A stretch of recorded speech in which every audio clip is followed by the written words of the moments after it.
Because I don't know what's up with these men. You be nice, the little good girl, you up there acting like Daphne Joyce, speaking in a soft tone voice. But it's like, no, bitch, I'm ready to talk to you like Trick Daddy.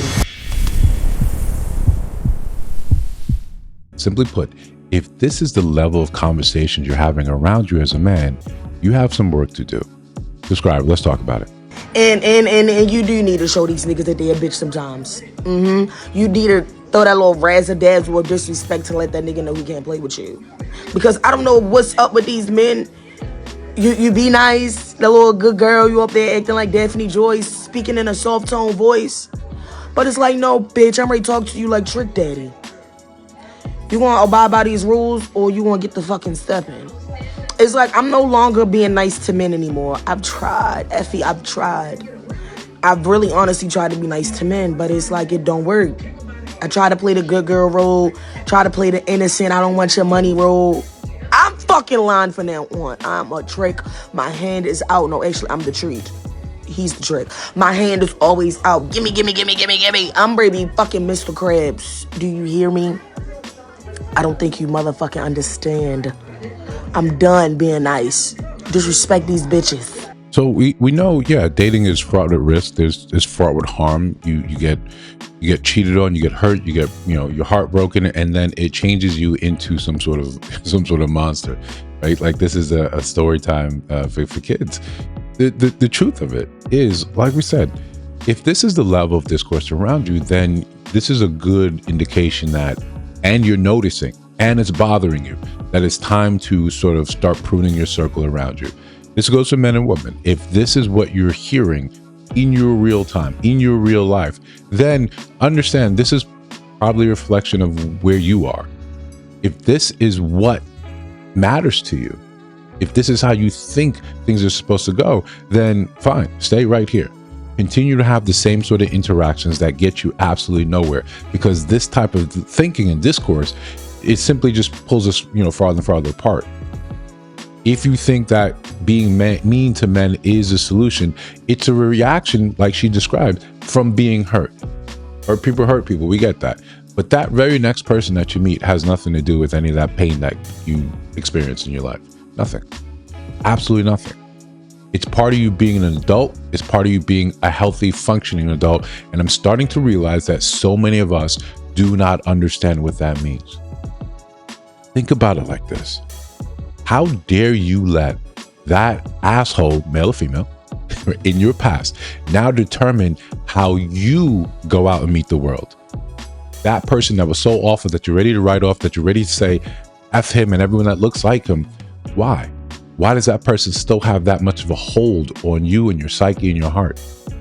You let that person in and it hurt and it damaged you, and now you cannot be a fully functional, healthy adult.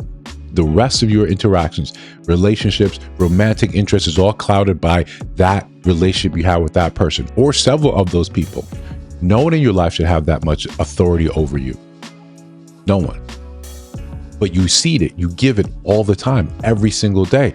We come on this app, we create more and more videos where it's showing that, yeah, because this person hurt my feelings, because this person made me feel really bad, now the rest of you have to suffer. Now we take what she actually said. Now you think that going out and disrespecting men, probably one thing they're most volatile about, they're most easily upset about. Men would often choose respect over being loved. And you say, this is now what I'm supposed to do. Now I have my hand out. Now you simply regulate it to the same place we regulate other people that think like this. Now again, we're trying to have a different tiered conversation online. Some certain spaces, they're having the same topic, but in tiered different ways. One of the ways you can tell is by some of the advice, some of the commentary given. Over here, I'm always advising men, if this is the scenario you're in, walk away. I'm not trying to give advice or try to direct men and say, well, this is what you say so you can win. I want you to be able to look at situations, look at the stats, look at reality and say, this is not a situation that is conducive to my growth. Step away. And step away with love. You don't have to disrespect. You don't have to tease. You don't have to cajole. You don't have to do anything. You just say, the most powerful thing I have is my presence. The most powerful thing I have is my presence. I'm going to step away. I'm going to leave you be with whatever this is. Know that I did not inflict this upon you. I am also not responsible for shining light on any of this. If this is how you believe, this is what you believe, this is how you navigate the world, I wish you the best. I wish you receive whatever the universe has for you, whatever you deserve. You walk away. You don't got to block. You don't have to delete numbers, but you know you have the strength of character to say, I have to leave you be. Even if you're attractive, even if it's been a while, you know, you still say, I got to leave you over there because this thing that you carry on, this belief, this idea is poisonous. And you can clearly see where it's poisoning you more so than it's poisoning anyone else. Again, you now change the way you operate in the entire world, in the entire cosmos, based on someone that you now call jackass, someone that you now call all the names, everything but a child of God. That person gets that much control over you? Can't be. My pride won't allow me. It won't. Cool. Extract the lessons that you have from that. See where you went wrong. See what they did wrong. And now heal in a positive way and say, okay, cool. I know now I can't accept these behaviors. These things tend to actually mean this. Okay, I was naive to a lot of this. Experience was lacking. So therefore I was caught lacking. But I know a little better now. That version of you should look at you in the future and say, I wish I were you. I can't wait to be that. You should look back on yourself in the path and say, I wish I've known better, but now that I do, I'm thankful for that experience. I hate the way things evolved. I hate the way things happened, but I'm a better person from it. Every experience, good or bad, there's lessons for you to extract in there. If this is what you're talking about in your daily life, if this is what people around you are saying, it's a good clue to say, damn, something in me needs to change. I'm not looking externally. I'm not saying it's their conversation they're having. No, it's me. It's me. It's time for me to grow. It's time for me to grow up. It's time for me to realize that everyone else's problems aren't necessarily mine. I don't have to take on your strategies simply because I'm around it. I'm surrounded by it does not make it true. Social media is one of the most detrimental things because we don't truly understand what it's capable of doing. We don't truly understand how easily it influences a lot of us. How just because you're inundated with a certain message again and again and again, how quickly that becomes part of your personality, part of your spirit. How?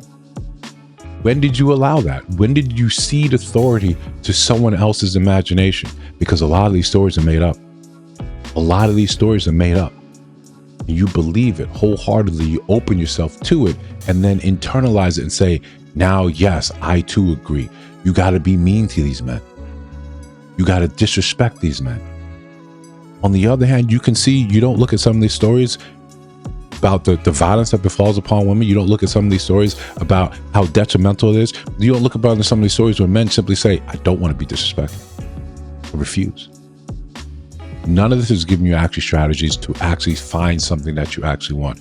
You believe it, you internalize it, and then you make it who you are. And sometimes it takes you 20 years to realize, damn, I was an idiot. Listen, if you disagree, let me know down in the comments below. If you see the videos on your screen, check those out. Let me know your thoughts about those and those videos. And of course, if you listen to my voice now, you have not subscribed, I think you should. We're trying to build something dope. I'll see you in the next one.